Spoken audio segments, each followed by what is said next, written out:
আর আমি কেন বারে বারে মাথা ন্যাড়া করি, আর মাথা ন্যাড়া করলে কি সুবিধা কি অসুবিধা সবটাই তোমাদেরকে বলবো। ওহো, আবার অনেকে কি করে পেঁয়াজের রস নেয়, আবার কি করে লেবুর রস নেয়, আর কি করে জবা ফুল বেটে নেয়। এইসব করলে কি হয়, সব কিছু আমি করছি, আর না করলে কি হয় আজকের ভিডিওতে সেটাই আলোচনা করতে যাচ্ছি। তবে একটা জিনিস কি বলতো, অল্প বয়সে চুল পড়লে চুল পাকলে মনে খুব কষ্ট হয়। কার কার এই অবস্থা আমার মতো, তারা আমাকে অবশ্যই কমেন্টে জানাবা কিন্তু, ঠিক আছে। এই অল্প বয়সে চুল পাকলে কি হবে বলো তো, রাস্তাঘাটে বন্ধু বান্ধব সবাই তোমাকে কি বলবে, বুড়া, এই বুড়া হয়ে গেছিস, বুড়া হয়ে গেছিস, বুড়া হয়ে গেছিস, এরকম বলবে। আর চুল উঠলে কি হয় বলো তো, কারো বয়স যদি 10 হয় তখন কি মনে হবে তার বয়স 20, মানে 10 বছর বয়স বাড়ায় দেয়। মানে এই চুল এমন একটা জিনিস, চুল কিন্তু মানুষের মেন সৌন্দর্য। আগে ওইসব বুঝতাম না, কিন্তু এখন বড় হচ্ছি আর এখন বুঝতে পারছি চুলের কি গুরুত্ব। আগে ওইসব কে গুরুত্ব দিত, কোনো পাত্তা ফাত্তা দিতাম না। আরও বলতাম, সবাই বলতো না এই আমার চুল উঠে, আমার চুল উঠে, আর আমি না, আমার চুল উঠতো না, আমি এমনি এমনি করে বলতাম এই আমারও উঠে, আমারও উঠে। তখন বুঝতে পারতাম না ব্যাপারটা, তখন আমার শখ করতো যে আমারও চুল উঠুক, আমারও চুল উঠুক। সেই শখ যে এইভাবে পূরণ হবে এই বড়োবেলায় ভাবতে পারি নাই। তখন শখ করতো আমার কবে উঠবে, আর এখন উঠে আমি এখন কান্দি বসে বসে। সত্যি সত্যি এই চুল উঠার জন্য কিন্তু আমি অনেকবার ন্যাড়া মাথা করছি। যার চুল উঠে, যার চুল পাকে, সেই একমাত্র জানে সেটার দুঃখ, কত দুঃখ, মানে বিশাল দুঃখ, বিশাল দুঃখ। সেই দুঃখ বলে শেষ করার মতো নাই। আর যার মাথায় আমি দেখি অনেক চুল আছে, তাকে দেখে আমার হিংসা হয়, ওর মাথায় কেন থাকবে। যদিও এই রোগটা প্রায় 60% ছেলে মেয়ের মধ্যে চলে আসছে। আমি চাই ছেলেদের হচ্ছে হোক, কিন্তু মেয়েদের যেন না হয়। মানে ছেলেদের যদি চুল উঠে কিনা তাও একটা মানে পর্যায়ে থাকা যায়, কিন্তু মেয়েদের ওঠা শুরু করলে না খুবই বাজে ব্যাপার। তো আমি চাইবো কোনো মেয়ের যেন কখনো চুল না উঠে আর চুল না পাকে। মানে একটা যখন বয়স হবে একটা মেয়ের মোটামুটি 45-47, তখন চুল উঠুক, চুল পড়া শুরু করুক, ঠিক আছে, তার আগে যেন না উঠে। মেয়েদের ব্যাপারটা একটু তো বুঝতে পারছো। আর ছেলেদের কোনো ব্যাপার নাই, যে দেখতে পাচ্ছ আমার উঠে, তবু মনে কষ্ট হয়, ছেলেদেরও যেন না উঠে, এটাই আমি চাই। এই যে এই সাইডটাতে দেখো, এই সাইডটা পুরো ফাঁকা হয়ে গেছে, এই সাইডটা পুরো ফাঁকা হয়ে গেছে। সামনেটা দেখো একদম একটা ফুটবল খেলার মাঠ তৈরি হয়ে গেছে। কি আর বলবো, মানে এত চুল উঠে, এত চুল উঠে, আর সঙ্গে চুল পাকা, ঠিক আছে। মানে চুল উঠছিল ঠিক আছে, আবার চুল পাকতে হবে, নাহলে চুল পাকতো ঠিক আছে, আবার চুল উঠতে হবে। আমার একসঙ্গে দুইটাই হচ্ছে। তারপরে চুলে হচ্ছে প্রচুর পরিমাণে খুশকি, এত শ্যাম্পু সাবান এইসব দিই, তবু মানে কিছুতেই মানে চুল পড়া বন্ধ হয় না, আর খুশকিও যায় না। এই খুশকি কী দিলে যাবে আমাকে বললো তো সবাই, ঠিক আছে। দেখো চুল উঠতে উঠতে আমার কি অবস্থা, এই বয়সে আমার চুল যদি এইভাবে উঠে। আর এরও অনেক আগে থেকে, আমি যখন ক্লাস 10 না 9 পড়তাম তখন থেকে চুল উঠে, ঠিক আছে। আর চুল পাকা মোটামুটি আমি ক্লাস 8, হ্যাঁ, ক্লাস যখন 8 পড়ি তখন থেকে আমার চুল পাকা। তো বলতে গেলে এখন আমার প্রায় 90% চুলই পাকা। এই যে দেখতে পাচ্ছি চুলে কালার করা আছে, চুলে কালার করে থাকি, না হলে তো সব কি আর বলবো, কয়েকদিন বাদেই আবার সব সাদা চুল বের হয়ে যায়। তো যাই হোক, তোমরা দেখতে পাচ্ছ আমার এই সাইডটা পুরো ফাঁকা হয়ে গেছে, এই সাইডটা পুরো ফাঁকা হয়ে গেছে। আমার চুল উঠে এত পরিমাণে, তার জন্য কিন্তু আমি বারে বারে মাথা ন্যাড়া করি। তোমরা হয়তো অনেকেই ভাবছো আমার এত পরিমাণে চুল উঠে আমি হচ্ছে মাথা ন্যাড়া করব, তাহলে হয়তো আমার চুল পড়া কমবে। সেই সমস্যার সমাধানই আজকে তোমাদের আমি করব, ঠিক আছে। আমি একবার না, আমি মোটামুটি 4 থেকে 5 বার এই বয়সে মাথা ন্যাড়া করছি। কিসের জন্য? এই চুল পড়া, চুল ওঠার জন্য, ঠিক আছে। আর এত পরিমাণে মাথায় খুশকি হয় তার জন্য আমি কি কোনো উপকার পাইছি সেটাই এই ভিডিওতে ক্লিয়ার করতে যাচ্ছি। এই রিসেন্ট কিছুদিন আগে করলাম, এই যে দেখতে পাচ্ছ এখনও চুল সেভাবে বড়ই হয় নাই। রিসেন্ট এত পরিমাণে মানে চুল ঝরছিল, চুল উঠছিল, সেই ভয়ে একদম ডিসিশন নিয়ে নিলাম আজকে আর দেরি করবই না, আমি সোজা যাব আর মাথা ন্যাড়া করব। কথাটা শুধু ভাবলাম আর সোজা সেলুনে গিয়ে বললাম যে আমি মাথা ন্যাড়া করব। তো মাথা ন্যাড়া করে বাড়িতে চলে আসলাম।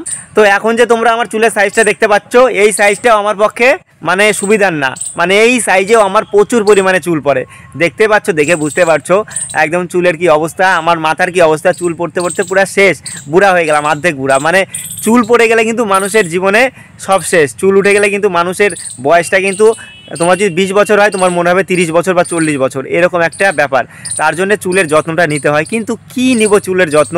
চুল যদি একবার পড়া শুরু করে কিনা সেটা থামানো আমার মনে হয় না সেটা সেরকম কোনো ওষুধ এখনও বের হয়েছে। তাহলে কি বলো তো, অনেক সেলিব্রিটি আছে, অনেক বড় লোক মানুষ আছে যাদের চুল পড়ে গেছে, তারা কি পারতো না তাদের চুলগুলো ঠিক করতে? কিন্তু ওই যে বললাম না, এখনও সেরকম কোনো ওষুধ বের হয় নাই যেটা কিনা তোমার চুল গজাতে সাহায্য করবে।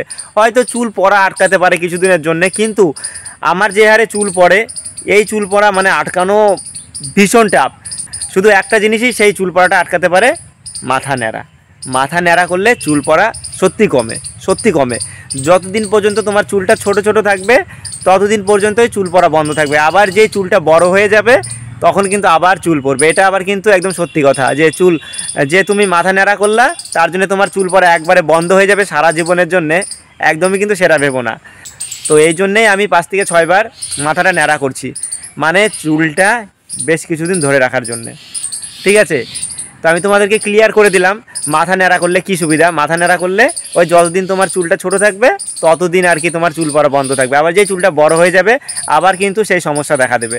আর এখন যদি সেরকম কোনো মেডিসিন বের হয়, সেরকম তেল ফেল ইউজ করো, ডাক্তার দেখায়, আমার তো অত টাকা পয়সা নাই, সে ডাক্তার দেখাই, অত দামি দামি প্রোডাক্ট ব্যবহার করার মতো আমার সামর্থ্য নাই, তার জন্য কিন্তু আমি ওইসব করি না। আমি জাস্ট মাথা ন্যাড়া করে দিই আর হচ্ছে চুল পড়াটা কিছুদিনের জন্য বন্ধ রাখি।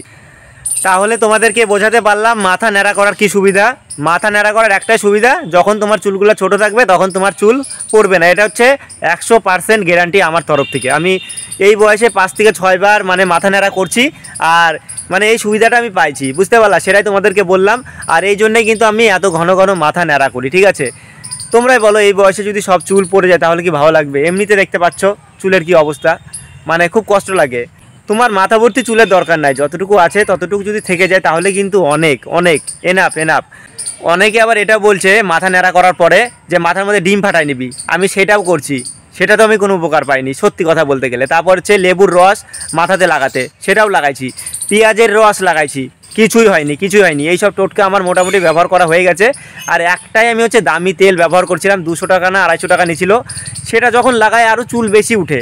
কি আর বলবো, আমি চুলে মানে তেল লাগাতেই পারি না, তেল লাগালে একদম সম্পূর্ণ চুল উঠে যায়। কি বলবো, মানে সরষের তেল বলো, কোনো দামি তেল বলো, নারকেল তেল বলো, কোনো তেলই লাগাতে পারি না। আর আমার মাথায় প্রচুর পরিমাণে খুশকি, প্রচুর পরিমাণে খুশকি। সেই খুশকি কীভাবে দূর হবে তোমরা যদি কেউ জেনে থাকো আমাকে অবশ্যই অবশ্যই কমেন্টে জানিও। এই খুশকি যদি দূর করতে পারো তাহলে কিন্তু তোমার চুল পড়া কমবে, এটা আমার মনে হয়। আমি জানি না কার কী মনে হয়, এটা কিন্তু সত্যি। যেখানে দেখবে এরকম করে চুলকাবে খুশকির জন্যে, তারপরে দেখবা এরকম চুল উঠে চলে আসে, এরকম আমার হয়। আমার ধর এখানটায় চুলকাচ্ছে এরকম, আমি এরকম চুলকাচ্ছি, আর তারপরে যেই হাতটা এরকম করি একবারে 10-12টা করে চুল উঠে আসে। আবার এরকম করে ধরে এরকম টানলেই চুল উঠে চলে আসে। কি সমস্যা, কি সমস্যা। তো যাই হোক, খুব কষ্ট হয় সাধের চুল যদি এইভাবে উঠে যায়। মানে আমি চাই না মাথা ভর্তি চুল, আমার যতটুকু আছে ততটুকু থেকে যাক, তাহলেই মানে এনাফ। তো এখনকার দিনে সমস্যাই হয়েছে চুল পড়া, চুল ওঠা, আর হচ্ছে কি বলতো চুল পাকা। অল্প বয়সে চুল পাকা, দাড়ি পাকা, এই সমস্যা সবার, প্রত্যেকটা ছেলে মেয়ের মধ্যে দেখা যাচ্ছে। কিন্তু আবার কারো কারো মাথায় যখন দেখি না একদম মাথা ভর্তি চুল, একটু না হিংসাও হয়। কেন বলো তো, আমারও তো ছিল এক টাইমে এরকম পড়তে পড়তে সব শেষ। তো যাই হোক বন্ধুরা, এই জন্যেই কিন্তু আমি বারে বারে মাথা ন্যাড়া করি। এই নিয়ে 6 থেকে 7 বার আমি মাথা ন্যাড়া করলাম, কিন্তু কোনো উপকার সেভাবে পাইনি। জাস্ট কিছুদিনের জন্য চুল পড়া বন্ধ থাকে, আবার যখন চুলটা বড় হয় আবার চুল পড়া স্টার্ট হয়। মানে মাথা ন্যাড়া করলে এটাই হচ্ছে উপকার, আর বড় হলে তো চুল পড়বেই, এটা কি বলবো। আর যাদের মানে চুল শক্ত তাদের কোনো ব্যাপার না, তাদের মাথা ন্যাড়া করলে আরও ভালো। তো যাই হোক, তোমাদেরকে বললাম। আবার হচ্ছে মাথায় ডিম ফাটানোর একটা ব্যাপার আছে, সেটাও করে দেখছি, কোনো কাজ দেয় নাই। তারপর হচ্ছে পেঁয়াজের রস, লেবুর রস, সব কিছু দিছি। মেন কথা কি বলো তো, মাথা থেকে যদি খুশকিটা দূর করাতে পারি তাহলেই কিন্তু চুল পড়া আটকাতে পারবো, এটা হচ্ছে আমার বিশ্বাস। আমি এই রোগে আক্রান্ত, তো আমার এটাই মনে হয় যখন আমি মাথায় সাবান শ্যাম্পু নিই খুশকিটা একটু কম মনে হয়, সেই 2 দিন কিন্তু একটু চুল পড়া কমে যায়। আবার 2 দিন বাদে আবার মাথায় খুশকি হয়, আবার চুলকায়, আবার চুল পড়ে।